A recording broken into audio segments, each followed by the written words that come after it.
hoje. Eu escolhi um versículo curto que tem bastante a ver com o que a gente está vivendo atualmente, que fica em Mateus 12, 21, que diz o seguinte: e seu nome será a esperança de todo mundo. Então, que nesses dias a gente possa pensar nisso, que a gente possa realmente memorizar isso, para que em meio a todo esse caos, toda essa loucura, toda essa vírus e corona para tudo que é lado, que a gente possa olhar para o nome de Cristo e ver que ainda é uma esperança, que a gente ainda pode conversar, não ficar junto como a gente ficava antes, mas que ainda tem esperança de que a gente pode voltar a fazer isso um dia e que tudo vai voltar ao normal logo. É isso.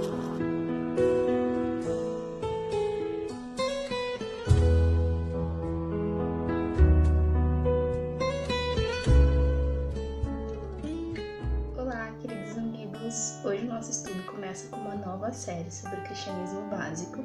E o nome dessa série, vocês devem estar vendo aí na sua telinha, se chama Simples, Verdades Básicas em um Mundo Complicado. Ela vai tratar sobre uma série de verdades que todo seguidor de Jesus deve entender. E o nosso estudo de hoje começa com um assunto chamado prestação de contas. E os demais 3 assuntos na nossa série serão sobre testemunho, generosidade e adoração. O título da nossa mensagem de hoje é Prestação de Contas, afiados na caminhada espiritual. E para que vocês possam entender bem esse assunto de prestação de contas e estar afiados, eu quero que vocês pensem que vocês vão ir comer um churrasco. É bem engraçado isso, mas é verdade. Pensem que vocês vão preparar um churrasco. E para preparar o churrasco, precisa de cortar a carne crua antes, né? E depois que a carne estiver assada, precisa ter uma boa faca para cortar aquela carne, porque carne é dura, né? Aí, eu peço que nesse momento a nossa maravilhosa equipe de edição, ela coloque aí uma foto muito boa de uma faca cortando a carne crua. Bom, vocês estão vendo agora que essa faca, ela tá afiada, é isso mesmo. E ela consegue cortar muito bem essa carne, desempenhar bem essa função. Agora pensem, se fosse essa outra faca que vocês estão vendo aí, essa faca de passar manteiga no pão.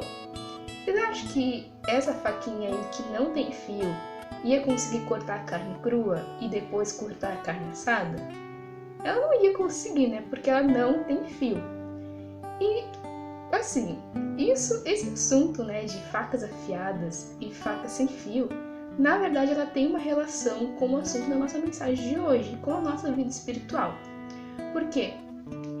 Quanto mais afiados na nossa caminhada espiritual nós estivermos, mais isso impede com que a gente se torne como essa faquinha de passar manteiga no pão, que está sem fio. E aí no próximo slide a gente vai ver então o conceito do que é prestação de contas para a gente entender bem, e nos demais slides o que a palavra do Senhor nos ensina sobre prestação de contas e que a gente pode aprender na mensagem de hoje. O significado de prestação de contas, como vocês estão vendo na telinha de vocês, diz o seguinte: trabalhar com alguém que lhe faça perguntas difíceis para ajudá-lo a manter as suas disciplinas e convicções espirituais. Em outras palavras, isto é, você está próximo de alguém que vai te ajudar a manter a sua disciplina. Sobre esse assunto, a palavra do Senhor tem um resumo muito bom lá em Provérbios 27:17, que diz assim: assim como o ferro afia o ferro, o homem afia o seu companheiro. O autor desse versículo ele faz essa ilustração de ferro afiando ferro, relacionando a um amigo que ajuda o seu amigo nessa área de prestação de contas.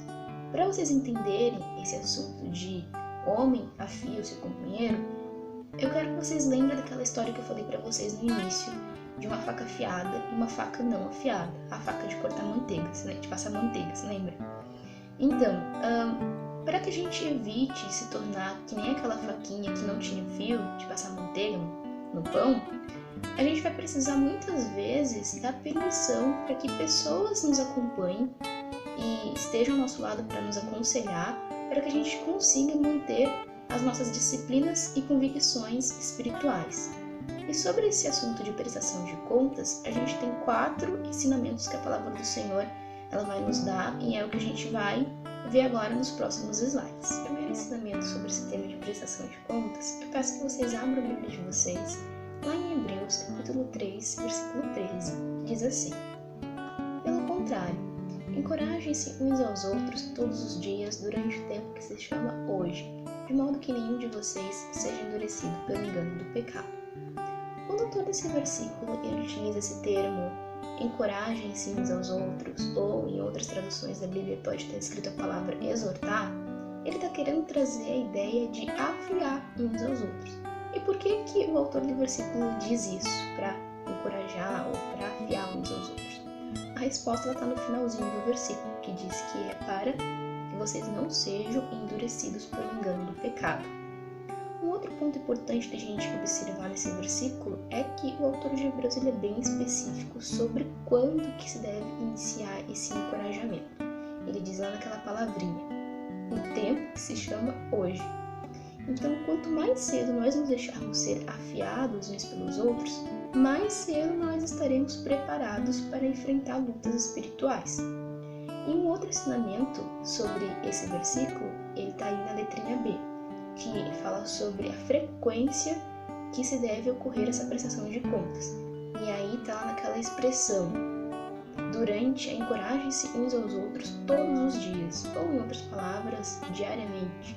O ensinamento que a gente tem aqui é que essa prestação de contas, ela tem que ser também de uma forma constante na nossa vida.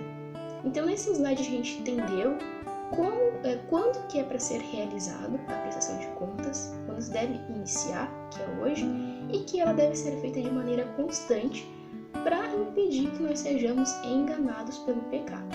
Agora, no próximo slide, a gente vai entender como então é feito essa prestação de contas que eu estou falando para vocês. O segundo ensinamento é sobre como o processo de prestação de contas ele deve ser feito. Para isso, eu peço que vocês abram a Bíblia de vocês em Tiago, capítulo 5, versículo 16, que diz o seguinte: Portanto, confessem seus pecados uns aos outros e orem uns pelos outros para serem curados. A oração de um justo é poderosa e eficaz. Esse versículo ele quer nos ensinar para que o processo de prestação de contas ele seja eficaz em nos afiar, é preciso que a gente tenha conversas sinceras com o parceiro de prestação de contas. Porque quando a gente é sincero, bem honesto em relação a uma luta espiritual que a gente está passando, esse processo de confissão é uma forma da gente abandonar esse pecado. Também tem outro ensinamento que esse versículo nos traz, que não é somente você confessar esse pecado, mas como diz ali no versículo, orem uns pelos outros para serem curados. Porque é por meio da oração que vem o processo de cura.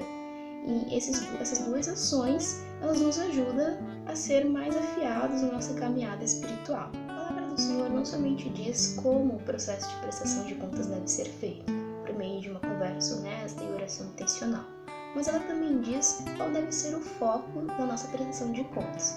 Isso é muito importante. Peço que vocês abram a Bíblia de vocês lá em Colossenses capítulo 3, versículo 16, que diz assim: Habite ricamente em vocês a palavra de Cristo.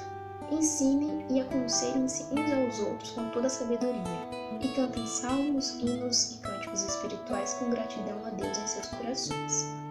Quando Paulo lhe diz aos Colossenses que a palavra do Senhor habite ricamente no coração deles, ele está falando para os Colossenses que a palavra do Senhor ela seja o foco da vida deles.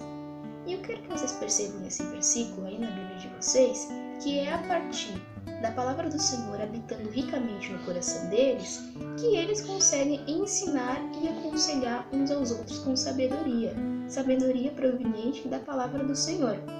E por que eu falei para vocês no comecinho dessa fala que esse é um ponto muito importante?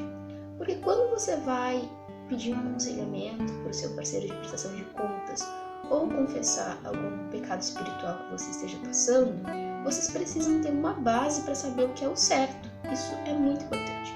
Vamos ver um exemplo. Digamos que você vai falar para o seu parceiro que você contou uma mentira, tá?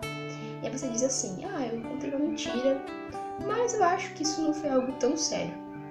E aí o seu parceiro pega e diz assim, não, mentira tá errado. Quem de vocês dois tá certo ou tá errado, né? É tu ou é o teu parceiro? Como é que vocês vão definir quem é que tá certo ou quem tá errado? porque a base de cada um está sendo ele mesmo, né? E aí é nesse ponto que esse versículo ele quer nos ensinar que a palavra do Senhor ela habite ricamente em vocês, ou seja, que a palavra do Senhor ela seja a base do encorajamento, da exortação, da prestação de contas de vocês. Já se encaminhando para o término da nossa mensagem, eu creio que agora vocês já entenderam bastante coisas sobre prestação de contas. Já entenderam quando que eu devo iniciar, que é hoje, a frequência, que é algo constante na nossa vida, como isso deve ser feito por meio de conversas honestas e oração intencional, e que o foco da prestação de contas é a palavra do Senhor. Então eu penso que agora vocês devem estar com outra dúvida no coração de vocês, que é: quem deve ser então esse meu parceiro de prestação de contas? Quais devem ser as características dessa pessoa para que eu escolha a pessoa certa? É o que a gente vai ver então nesse slide. Na primeira letra eu coloquei ali, letra A, alguém biblicamente forte. A razão de ter colocado isso é o que eu falei no slide anterior, que a nossa prestação de contas ela tem que ter o foco nas escrituras do Senhor. Então, se você escolhe alguém que não conheça muito de Bíblia, ela vai acabar te aconselhando com verdades da cabeça dela. E o que é melhor é que essa pessoa ela seja biblicamente forte para te aconselhar segundo a palavra do Senhor, ok? Letra B. Alguém espiritualmente maduro. Em geral, são pessoas que você vê que ela tenha uma caminhada cristã e que é muito importante que você veja que ela é espiritualmente madura pela vida dela. Em geral, são pessoas como o teu líder do pequeno grupo, ou teu pastor dos adolescentes, ou teu professor de EBD. São pessoas que são espiritualmente maduras. Nesse sentido, são pessoas que talvez tenham mais idade do que você. E isso é bem importante, porque essas pessoas, além de elas serem espiritualmente maduras na vida cristã delas, elas tiveram mais experiências de vida do que você. Então ela vai poder te apresentar talvez uma outra visão de mundo que você ainda não tenha. Quando você for confessar algum pecado espiritual que você esteja passando, alguma situação na vida de vocês. E se você escolhe uma pessoa que tenha talvez a mesma idade que você, essa pessoa ela vai ter talvez o mesmo nível de maturidade que você, as mesmas experiências que tu teve até então na sua vida, e pode até acontecer de ela ser talvez mais fraca do que tu na luta espiritual que você esteja passando. Então não vai ser uma boa pessoa para ser o teu parceiro de prestação de contas. Assim, esses dois pontos são bem importantes, que seja alguém biblicamente forte e alguém espiritualmente maduro. Ainda sobre esse assunto de escolha da pessoa certa para ser teu parceiro de prestação de contas, eu coloquei ali a letra C e a letra D. A letra C diz que alguém em que você confia. Isso também é bem importante, que seja alguém em que você saiba que você pode chegar nessa pessoa, confessar o seu pecado, que essa pessoa ela vai orar por ti, ela vai te aconselhar biblicamente e que aquele assunto vai morrer ali entre você e aquela pessoa que tu contou. Então é bem importante que você escolha uma pessoa que você confia também. E depois que seja alguém que vai te falar a verdade. Eu sei que muitas vezes a gente não gosta de escutar a verdade, a gente quer escutar algo que o nosso coração fique feliz. Mas é importante que seja alguém que ela vai te falar a verdade, por mais que doa em ti, porque é isso que vai nos fazer ficar mais afiados espiritualmente. Por fim, o último slide que eu queria falar com vocês é para que nesse momento você pare e pense se há áreas da sua vida que você precisa ser mais afiado espiritualmente. Talvez o momento da memorização dos versículos, ou talvez você me diga, Lari, é uma devocional, não precisa você me dizer, pensa contigo mesmo, né? Talvez eu não consiga fazer uma devocional, eu não consigo ler a Bíblia, quando eu vou ler a Bíblia eu fico com vontade de dormir, escutar uma música, fazer qualquer outra coisa menos ler a Bíblia. Eu não sei. Identifica agora, então em algum momento talvez alguma coisa na sua vida que você precisa ser mais afiado, e eu te desafio a você entrar em contato hoje com um parceiro de prestação de contas, com o teu, talvez, líder do teu pequeno grupo, e peça para que essa pessoa, durante essa semana, ela te ajude a orar com você e a enfrentar essa luta espiritual que você esteja passando. Eu espero que essa mensagem ela seja edificante para vocês, que ela fale no coração de vocês e que vocês aprendam bastante com isso, para que sejam mais afiados espiritualmente na caminhada de vocês. Deus abençoe vocês. Beijão.